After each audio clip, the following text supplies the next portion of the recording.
Assalamualaikum warahmatullahi wabarakatuh. Perkenalkan, nama saya Lutfira Eka Putri dan kali ini saya akan menjelaskan tentang asam amino dan juga protein. Yang pertama yaitu asam amino. Asam amino merupakan senyawa organik yang memiliki gugus fungsional karboksil dan juga amina. Gugus karbonil memberikan sifat asam serta gugus amina memberikan sifat basa. Nah, dalam bentuk larutan, asam amino bersifat amfoterik. Perilaku tersebut terjadi karena asam amino mampu menjadi zwitter ion. Nah, apa itu zwitter ion? Zwitter ion atau ion zwitter merupakan reaksi asam basa intermolekul antar molekul asam amino yang membentuk bipolar.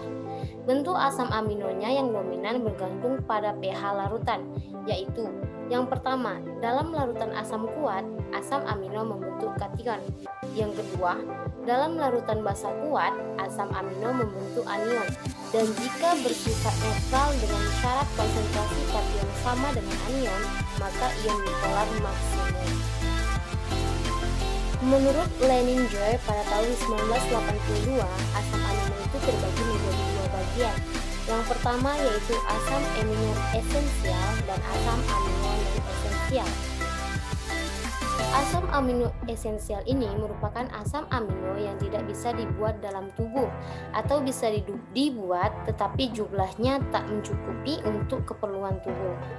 Nah, dari ke-10 asam esensial ini sangat penting bagi pembentukan protein kebutuhan tubuh yang semua itu harus tersedia dalam ramson.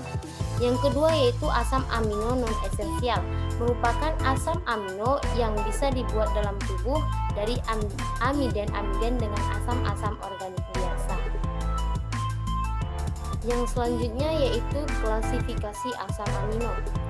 Yang pertama ada kelompok asam amino monoamino monokarboksilat, yaitu lisin, alanin, serin, treonin, valin, leusin, dan juga isoleusin.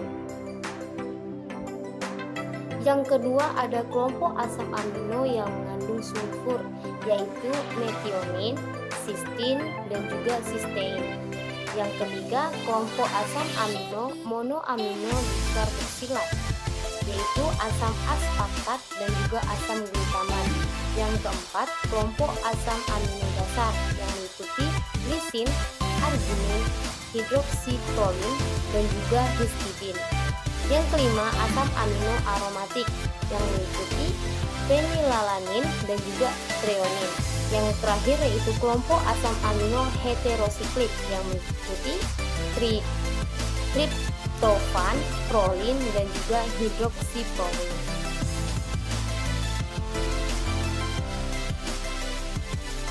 Baiklah, selanjutnya kita akan membahas tentang protein. Apa sih protein itu? Protein ini terbentuk dari polimerisasi peptida-peptida. Nah, peptida merupakan polimerisasi dari asam amino yang berbeda. Jadi, protein dapat dikatakan sebagai suatu kopolimer. Ikatan yang terjadi antar protein selain ikatan peptida antar asam amino dan penyusunnya, juga terjadi ikatan-ikatan yang lain. Misalnya pada ikatan hidrogen yang terjadi pada gugus NH dan gugus OH, serta ikatan disulfida yang menyokong terjadinya ikatan yang kompleks pada protein. Nah, ada juga ikatan ion pada protein yang terjadi jika di dalamnya terdapat gugus ion logam dan ikatan koordinasi. Misalnya pada ikatan koordinasi antara ion Fe3+ dengan hemoglobin pada darah. Nah, gambar pada slide ini merupakan struktur dari protein. Dengan melihat ikatan-ikatan yang terjadi pada protein, bisa disimpulkan bahwa struktur pada protein ini merupakan struktur yang sangat kompleks. Nah, untuk struktur protein itu terdiri dari 4 struktur. Yang pertama yaitu struktur primer yang merupakan ikatan-ikatan peptida dari asam amino yang pembentuk protein tersebut. Yang kedua ada struktur sekunder. Struktur sekunder ini terbentuk dari ikatan hidrogen yang terjadi antara gugus-gugus amina dengan atom hidrogen pada rantai samping asam amino sehingga membentuk lipatan-lipatan, misalnya membentuk alpha helix. Yang ketiga yaitu struktur tersier. Interaksi struktur sekunder yang satu dengan struktur sekunder yang lain melalui ikatan hidrogen, ikatan ion, ataupun ikatan sulfida, misalnya terbentuk rantai double helix. Yang terakhir yaitu struktur kuartener, yang merupakan struktur yang melibatkan beberapa peptida sehingga membentuk suatu protein. Pada peristiwa ini, kadang-kadang terselip molekul atau ion lain yang bukan merupakan asam amino, misalnya pada hemoglobin yang pada proteinnya terselip ion Fe3+.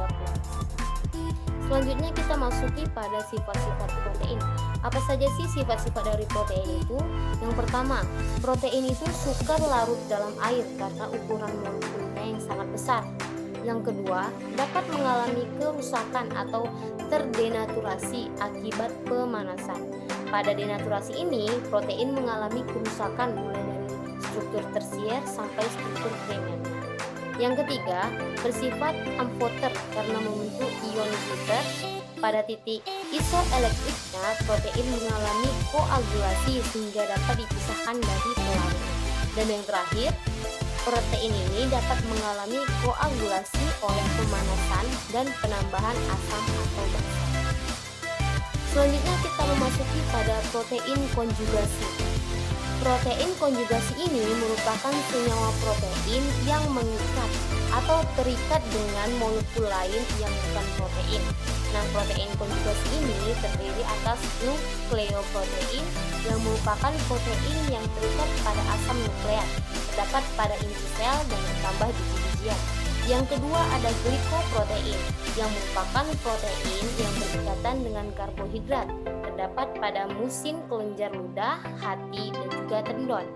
Yang ketiga ada fosfoprotein. Fosfoprotein ini merupakan protein yang berikatan dengan fosfat yang mengandung lesitin, terdapat pada susu atau kuning telur. Dan yang keempat yaitu lipoprotein, merupakan protein yang terikat pada lipid atau lemak, misalnya serum darah, kuning telur, atau susu. Dan yang terakhir itu ada kromoprotein atau metaloprotein. Metaloprotein ini merupakan protein yang mengikat pigmen atau ion logam, misalnya hemoglobin. Yang selanjutnya yaitu ada fungsi protein. Yang pertama, protein sebagai enzim dan alat angkuh. Protein sebagai enzim merupakan biokatalis. Bagian utama molekul enzim yang disebut apoenzim merupakan molekul dari protein. Protein sebagai alat angkut, yaitu protein sebagai transport. Hemoglobin merupakan protein yang berperan mengangkut oksigen dalam eritrosit, sedangkan mioglobin berperan dalam pengangkutan ion besi di dalam plasma darah yang selanjutnya dibawa ke hati. Yang kedua ada pengatur gerakan atau protein kontraktil. Nah, gerakan otot disebabkan oleh dua molekul protein yang saling bergesekan. Yang ketiga ada penyusun jaringan atau protein struktural, berfungsi sebagai pelindung jaringan di bawahnya, misalnya keratin pada kulit dan lipoprotein yang menyusun membran sel. Yang keempat ada protein sebagai cadangan dan antibodi.